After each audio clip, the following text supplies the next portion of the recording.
बेले बेले मन को आसे एते कॉस्टली कॉस्मेटिक्स यूज करुच्ची एते कॉस्टली ड्राई फ्रूट्स खाऊची एते सब जिनस मु कला भितर भी मो स्किन इश्यू आसूची कहीं।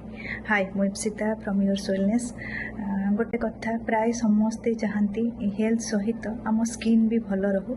तो स्किन भल रखापी आज 5टा जिनस मु कहबी जोटा 5 पिलर ता उपरे काम करी मो स्किन ने अमेजिंग चेंजेस आसी।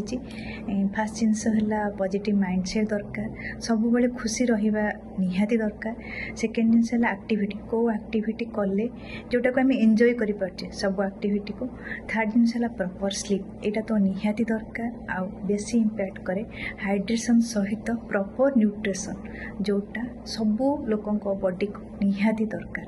तो 5 पिलर उपरे काम कले निश्चिंत भाव में आपण मानक स्किन सहित हेल्थ रे भी changes sure. Okay, thank you all.